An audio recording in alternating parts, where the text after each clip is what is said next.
She looked like any other grunt on shore leave, armor slightly scuffed, boots planted wide like she owned the floor, but her eyes gave her away. Too sharp, too amused, like she knew more than anyone else in the room. I didn't care. I wasn't looking for mystery. I was looking for cheap beer and a distraction from cleaning plasma leaks out of toilets all week. So when she sat across from me, uninvited, I just smirked and said, "Soldier, you're either lost or bored." She raised one brow, tilted her drink, and replied, "Why not both?" Her accent clipped the words in a way that sounded dangerously posh, but I chalked it up to whatever backwater academy she came from. We traded barbed lines like cards. I joked about soldiers always needing rescuing. She countered that humans always needed babysitting. Somewhere in the middle, the conversation wandered into adult territory because apparently her species had no filter. She asked if humans really only had two external appendages for mating and if we were proud of it. I nearly choked on my beer but managed. Proud? Lady, some of us have won medals. She didn't blink. She leaned closer, eyes glinting, and whispered, "Show me your medals sometime." My brain stalled, then rebooted in emergency mode. Either she was the boldest soldier I'd ever met, or she was deliberately screwing with me. Before I could fire back with a clever retort, a fight broke out at the next table. Standard bar brawl choreography. One guy throws a glass, another guy throws a fist. Furniture screams in protest. I ignored it until a drunken lizard brute the size of a cargo loader staggered toward her, swinging like gravity was optional. She stood her ground, smirking like it was a game, but I figured she'd appreciate a little help. I slipped behind the brute, grabbed the nearest bottle of synth wine, and smashed it across his skull. He went down with an undignified squeal, leaving me holding shards and the sudden realization that I'd just picked a side. More lizard friends rushed in. She finally moved, not like a grunt but like someone who had memorized every page of a fight manual. She ducked, kicked, and threw punches that landed with precise brutality. I tried to keep up, mostly flailing with the enthusiasm of a man who didn't want his teeth rearranged. Somehow we made a decent team, her skill, my chaos. One opponent slipped on spilled liquor, crashed into the jukebox, and accidentally triggered a playlist of erotic whale calls. The entire bar paused in confusion before violence resumed, now with a soundtrack. She laughed, actually laughed, while sweeping another fighter's legs out from under him. When it was over, we stood surrounded by groaning bodies and shattered tables. I expected her to thank me, or mock me. Instead, she stepped close, grabbed my collar, and said in a tone that froze my blood, "You saved your Empress." I blinked. "Excuse me?" She repeated it, slower, dead serious. "You saved your Empress." Now, there are a lot of things a drunk man in a seedy space bar expects to hear. Compliments. Insults. Maybe a proposition that ends with regret and antibiotics. But "you saved your Empress" was not on the list. I laughed nervously. Right. Cute. Roleplay thing. Very immersive. Do I bow now or? That's when the palace guards burst through the doors, armed and glittering in gold-trimmed armor, looking wildly out of place among broken stools and sticky floors. Every patron froze. The lead guard scanned the wreckage, spotted her, and snapped into a salute so sharp it could have sliced the air. I turned slowly toward her. She didn't flinch, didn't deny it. She just smirked at me like this was all some long-running prank I hadn't been told about. My stomach dropped through the floor. She wasn't role-playing. She wasn't joking. I had just smashed a bottle over someone's head to protect royalty. And judging by the way the guards looked at me, I had also apparently committed the galaxy's most ridiculous form of treason. The guard captain barked something about returning Her Radiant Majesty to safety. She held up one hand, silencing him like a queen telling her dog to sit. Then she looked at me, eyes dancing, and declared, "This human saved me. He comes with me." The captain looked horrified. I looked horrified. Hell, the jukebox even played a horrified note. I opened my mouth to object, but she squeezed my arm possessively, nails digging into my sleeve. "Do you want to argue with your Empress?" she asked the captain, daring him. He backed down immediately, muttering about protocol. My brain raced. I was a janitor, not a revolutionary. I cleaned piss out of space urinals, not escorted alien monarchs. And yet here I was, dragged into a royal scandal with the promise of execution or exile hanging over me. She leaned close again, her lips brushing my ear, and whispered, "Relax. You like being my hero." It wasn't comforting. It was terrifying. But it was also weirdly thrilling. Maybe it was the adrenaline. Maybe it was the way she smelled like expensive perfume under the sweat and beer. Maybe it was the fact that I had absolutely no idea what the hell was happening, and my brain defaults to arousal under stress. Either way, when she tugged me toward the exit with her guards trailing, I followed like an idiot. Outside, the crowd gawked. Someone shouted, "The Empress has taken a lover." Cameras flashed. Drones hovered. I panicked, waving my hands. No, I'm not. But she cut me off by pressing a kiss to my cheek. The crowd roared. My dignity died on the spot. As we hustled into a waiting shuttle, I hissed, "What the hell was that?" She reclined in her seat, utterly at ease, and purred, "You saved me. Now you belong to me." Belong? Lady, I don't even belong to myself. My landlord owns me. She laughed, throaty and unbothered. Then I'll own your landlord too. I stared at her, wondering if this was the universe's punishment for every bad decision I'd ever made. Judging by the way her eyes sparkled, it probably was. And judging by the heat in my chest, I was probably going to let it happen anyway. The shuttle rattled through atmosphere like it was held together with duct tape and prayers. I clutched the armrest, convinced this was how I'd die, burning up while the Empress filed her nails. She lounged beside me, utterly calm, legs crossed, armor straps hanging loose in a way that felt intentional. Every time the shuttle lurched, I caught myself staring, which she noticed with the precision of a predator. "Careful, human," she teased. "Your eyes are trespassing on imperial property." I coughed, tried to look out the window, but she chuckled. "Don't worry. I charge rent for staring. Pay up later." We landed at what passed for a safe house, though I'd call it a glorified love motel. The neon sign buzzed, half the letters flickering, until it proudly declared, "Galaxy INN, hot showers, hotter holograms." My jaw dropped. "This is your idea of royal security?" She smirked. "Nobody looks for an empress in a place where beds charge by the squeak." Inside, the receptionist was a bot that greeted us with, "Welcome. Would you like the romance package, the fetish sampler, or the economy cuddle pod?" I froze. She leaned over the counter and purred, "The deluxe, with soundproofing." The bot's eyes glowed pink. It winked at me and handed us a key. I wanted to crawl into a black hole. The room looked like a crime scene designed by horny architects. Heart-shaped bed, mirrored ceiling, a dispenser that proudly offered complimentary lube in 6 alien flavors. I muttered, "Kill me now." She kicked off her boots, flopped onto the bed, and said, "Not yet. I might need you." I sat on the edge of a wobbly chair, trying not to breathe too loudly. Then came the moment I dreaded. Clothes had to come off. Not for sex, though my imagination sprinted laps, but because we needed disguises. The guards outside would be looking for an empress in full regalia, not a couple of lovers tangled in cheap sheets. She ordered, "Strip." I choked. "What?" She rolled her eyes. "Relax.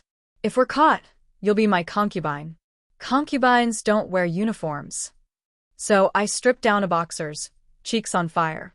She peeled off her armor with deliberate slowness, smirking as she caught my gaze again and again.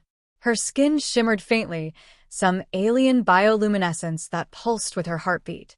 "You're staring again." "I'm human. Staring is our survival mechanism." She tilted her head, amused. "Then you'll survive very well." We lay side by side on the ridiculous bed, pretending to nap for the benefit of any surveillance. The silence stretched until she whispered, "Tell me, human, is it true your kind bond through friction?" My brain short-circuited. "You mean sex?" She grinned. "Yes. Horizontal diplomacy. Is it as messy as the Hollywood say? I groaned into my pillow. Messier. And usually disappointing. She laughed so hard, she nearly rolled off the bed. You admit your weakness?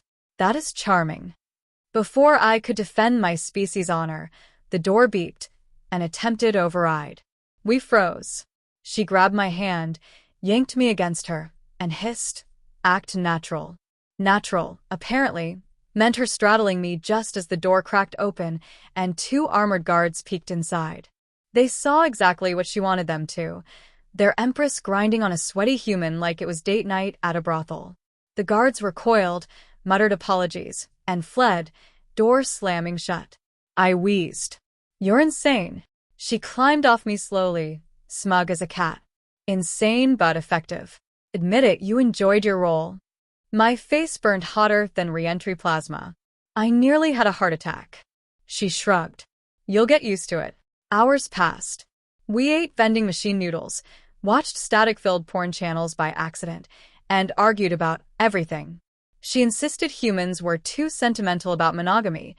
I argued she was too casual about commitment. She teased, your people worship loyalty because your mating is so brief. We live centuries. If we kept one partner, we'd die of boredom. I shot back. Maybe if you picked partners who weren't jerks, you'd last longer. She threw a noodle at me. I threw one back. We ended up laughing, covered in synthetic broth, until the laughter turned into a moment of quiet. That's when she admitted, voice softer. I ran away because I was suffocating. They wanted me to marry a duke twice my age. He collects wives like trophies. I'd rather die than be displayed. I stared at her, finally seeing more than the teasing, more than the power plays. So you dressed as a grunt and hit the bars? She shrugged. Best idea I had. Something in my chest shifted. Against every instinct, I wanted to protect her. Not because she was Empress, not because of duty, but because beneath the sarcasm and arrogance, she was just a woman who didn't want to be owned. And maybe, just maybe, I understood that better than anyone. Of course, the universe refused to let the moment linger. A news broadcast flashed across the room from the motel's cracked hollow screen, breaking, Empress abducted by human lover. Treason, scandal, and sex toys found at crime scene. My jaw dropped. She nearly spit out her noodles laughing. Look at your face. You're infamous now. Galactic tabloids love you. I buried my face in my hands. I'm doomed. She leaned over, whispered with a wicked grin. Doomed to me. And God's help me, part of me didn't mind anymore.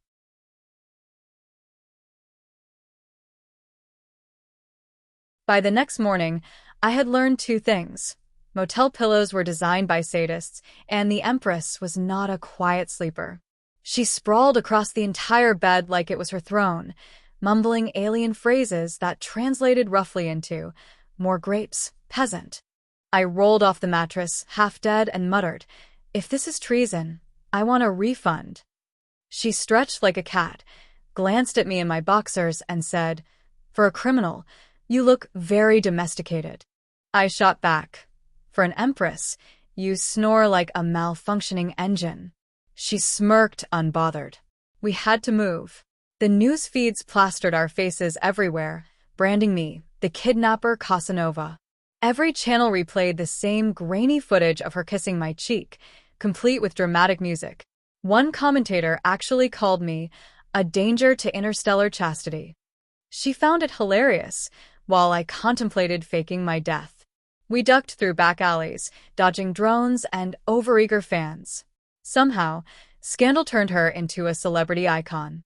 People waved, shouted offers of marriage, and one guy tried to sell us commemorative t-shirts. She bought 2. I hissed, you're supposed to be hiding. She grinned. I am. In plain sight. It's thrilling. Our next hideout was a decrepit cargo ship that smelled like old socks and desperation. The crew didn't care who she was as long as we paid. We got a bunk barely big enough for one body, which of course meant she insisted we share. I tried sleeping on the floor until she kicked me, grumbling, stop being noble. Nobility is boring. So we ended up pressed together, her bioluminescent skin glowing faintly in the dark. She whispered, "Human, your heart races whenever I touch you." I muttered, "That's called survival instinct." She laughed softly. "Liar." Tension built like static electricity. Every brush of her hand, every stolen glance, every sarcastic remark layered into something heavier. She teased me constantly, asking if humans considered oral exams part of courtship, or if Netflix and chill was truly a war ritual. I fired back, telling her people's ceremonial dance looked like foreplay at a yoga class. She didn't deny it. One night, after too much alien wine, the banter tipped over. We kissed. It was messy, clumsy, teeth clashing, both of us laughing into each other's mouths. Clothes got tangled. Zero-gravity stabilizers kicked in at the worst moment, sending us spinning mid-make-out, bouncing off the walls like drunken satellites. By the time we landed back on the bunk, I was bruised, breathless, and grinning like an idiot. She pinned me, hair falling across my face, and whispered, "So this is human friction." I groaned. "Yeah, and you're doing it wrong." She purred. "Then teach me." We didn't sleep much that night. There were interruptions, condoms that floated away, a delivery bot barging in with extra blankets, her laughing every time I cursed in English. But in the chaos, something clicked. Between the fumbling and the jokes, we found a rhythm that was ours. Equal parts lust, sarcasm, and genuine affection.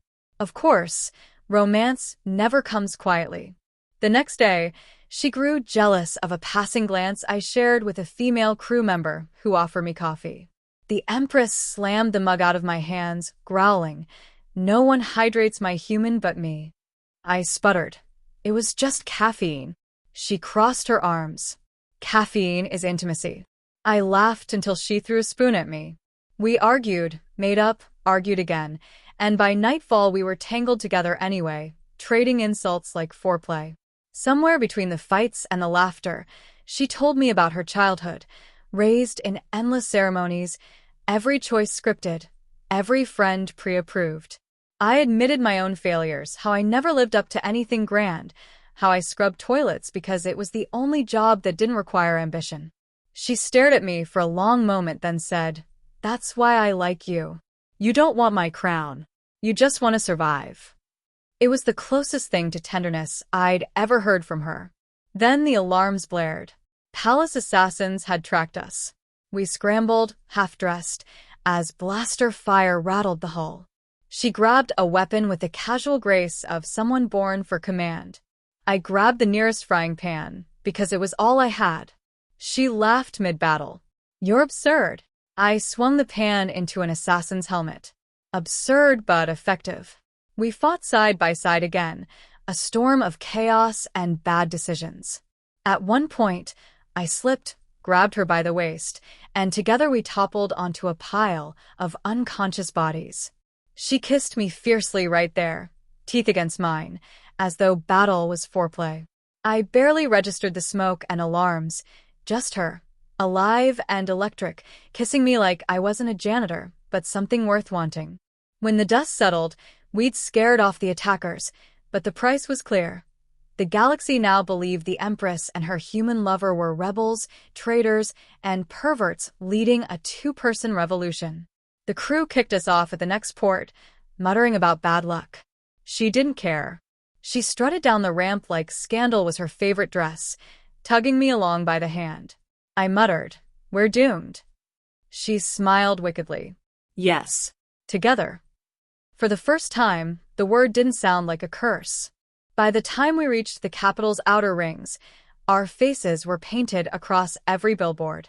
Some showed her radiant and noble, others showed me shirtless, labeled Imperial Bedwarmer of Shame. She laughed every time one flickered past, while I buried my head under a hood. "You're infamous," she purred, "and very photogenic." I groaned. "I look like a hungover plumber." She grinned. "Exactly my type." The palace guard finally caught up with us in a crowded bazaar. Dozens of armored soldiers stormed through the stalls, shouting about treason and betrayal.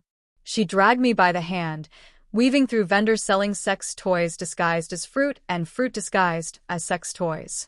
We ducked behind a curtain, only to realize it was the entrance to an adult theater. Inside, 100 eyes turned toward us, mid-hollow orgy. On screen, an alien with 8 tentacles was demonstrating flexibility I couldn't dream of. The Empress raised her brow at me. Inspiring, I hissed. Not the time. The guards burst in seconds later. She shoved me into a booth, threw off her cloak, and shouted, "We're busy." The crowd cheered. The guards fled again, scandalized. We finally made it to a cargo tram headed toward the Palace District. I begged her to stop running, to surrender, maybe even negotiate.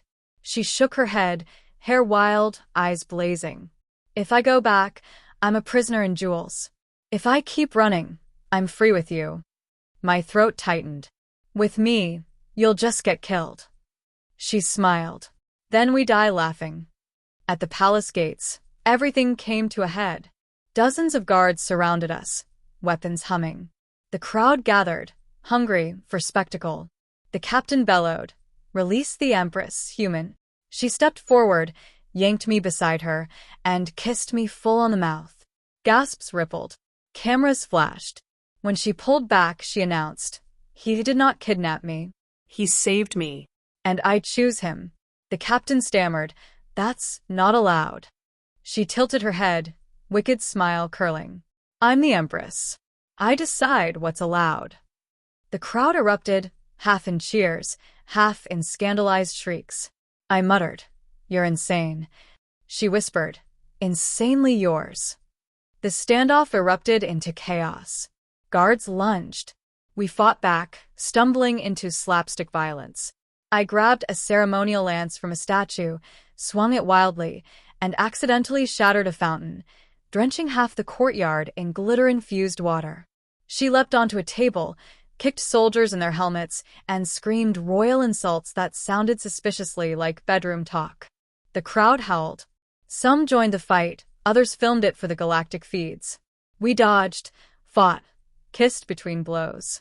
At one point, she shoved me down to avoid a plasma bolt, then yelled, "Stay down." I yelled back, "I've been staying down my whole life." She stopped, grinned mid-battle, and kissed me again, laughing as soldiers slipped in the glitter fountain. It was absurd, terrifying, and exhilarating. Eventually, we broke free, sprinting through the chaos into the night. Behind us, the palace burned, not from us, but from some idiot setting fire to the scandalous banners. It felt symbolic anyway.